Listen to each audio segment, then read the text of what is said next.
toutes, je suis très contente de retrouver dans cette nouvelle vidéo.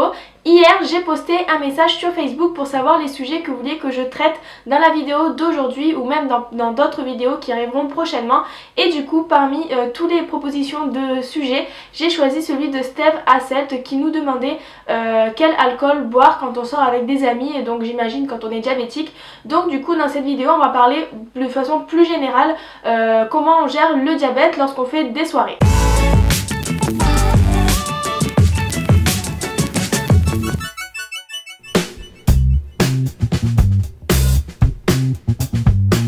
Lorsqu'on parle de soirée, il y a plusieurs choses à prendre en compte lorsqu'on est diabétique. D'abord il y a tout ce qui est alimentation, puis ensuite tout ce qui est boisson. Donc quand je dis alimentation, c'est par exemple tout ce qui est apéritif, puis ensuite le repas qui arrive derrière, qui est souvent très long, qui est même plutôt fractionné sur toute la soirée. Donc du coup pour ça je vous invite à aller voir les vidéos que j'ai fait avec Anne sur l'insuline active, le fait de faire deux bolus l'un sur l'autre et les repas longs qu'on avait fait notamment quand c'était les périodes de fêtes de Noël, de fin d'année et tout ça. Donc je vous invite à aller voir cette vidéo qui sera juste là si ça vous intéresse d'aller cliquer pour aller les voir. Donc je vais pas rappeler ce qu'on a dit dans cette vidéo là, mais en gros quand on mange un apéritif et puis ensuite un repas long, il faut jouer sur les bolus, c'est-à-dire soit s'en faire un pour toute la soirée, ce qui est un peu compliqué parce que du coup il faut anticiper ce qu'on va manger, ou alors se faire plusieurs bolus dans la soirée si le repas est relativement long, et à ce moment là il faut prendre en compte l'insuline active et puis votre glycémie au moment où vous faites l'injection. Mais du coup je vous invite à aller voir la vidéo sur laquelle on parle de ça. La deuxième chose à prendre en compte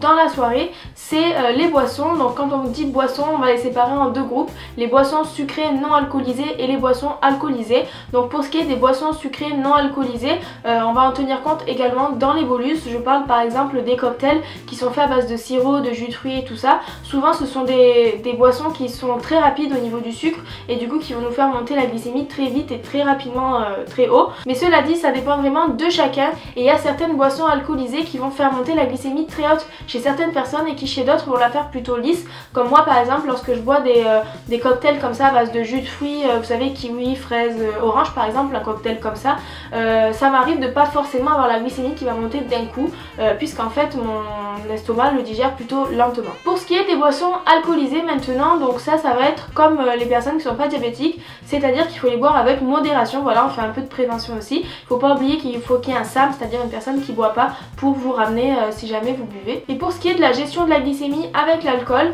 il faut savoir que l'alcool fait baisser la glycémie et du coup c'est possible que ça fasse un risque d'hypoglycémie derrière.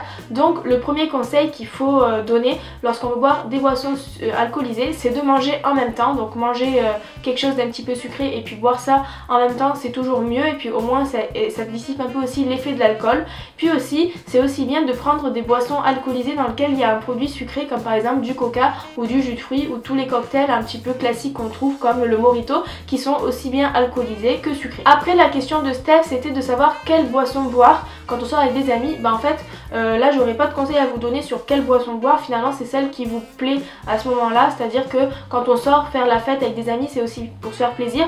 Le diabète c'est pas forcément la première chose à laquelle on va penser, donc autant se faire plaisir, on choisit quelque chose qui nous fait plaisir sur la carte et une fois qu'on l'a choisi on essaye de faire en sorte que la glycémie ne monte pas trop haute mais ne baisse pas non plus trop basse. Et puis il y aura une troisième chose à prendre en compte également lorsqu'on fait des soirées, et j'en ai pas parlé au début de la vidéo, mais c'est l'activité physique, c'est à dire que quand on fait des soirées, qu'on mange, qu'on boit, etc. bon d'accord, mais on a tendance aussi à se dépenser lorsqu'on est en soirée, soit on reste debout pendant un très long moment ou alors même on danse, et donc ça peut provoquer des hypoglycémies. Donc il faut bien surveiller sa glycémie, d'autant plus qu'aujourd'hui on a les capteurs pour se scanner rapidement de façon discrète en soirée, et donc il faut pas hésiter à se scanner régulièrement pour voir comment la glycémie réagit. Et ça m'amène du coup à vous rappeler que quand on sort en soirée, il faut pas oublier de prendre son lecteur de glycémie, donc Freestyle si vous êtes sous capteur, ou alors votre lecteur de glycémie capillaire pour vous surveiller. Faut pas oublier bien sûr sa pompe à insuline ou ses injections, et ne pas oublier également un resucrage au cas où. Voilà pour cette vidéo sur le diabète et les soirées. Vous voyez, j'ai pas donné énormément de conseils dans cette vidéo parce que d'après moi on fait pas des soirées tous les jours, c'est relativement occasionnel, c'est-à-dire que c'est une fois de temps en temps, une fois par semaine le week-end, et encore on sort pas forcément tous les week-ends. enfin ça dépend des gens, mais en tout cas nous on sort pas tous les week-ends. Et du coup on considère que s'il y a une hypo ou une hyper derrière une soirée, on relativise, on le traite et on passe à autre chose le lendemain. C'est pas très grave d'avoir une hypo ou une hyper de temps en temps à cause d'une soirée. Voilà, tant qu'on s'est fait plaisir pendant cette soirée, qu'on a apprécié de passer ce moment avec ses amis ou sa famille et qu'on a profité également de tout ce qu'il y avait à boire et tout ce qu'il y avait à manger, tant mieux. Mais je rappelle que l'alcool c'est avec modération. Voilà, j'espère que cette vidéo vous aura plu. Si jamais vous avez des questions, n'hésitez pas à les mettre en commentaire, j'y répondrai sans problème. N'hésitez pas également à vous abonner à Facebook et YouTube pour recevoir la notification en cas de nouvelles vidéos. Merci d'avoir suivi cette vidéo et à bientôt.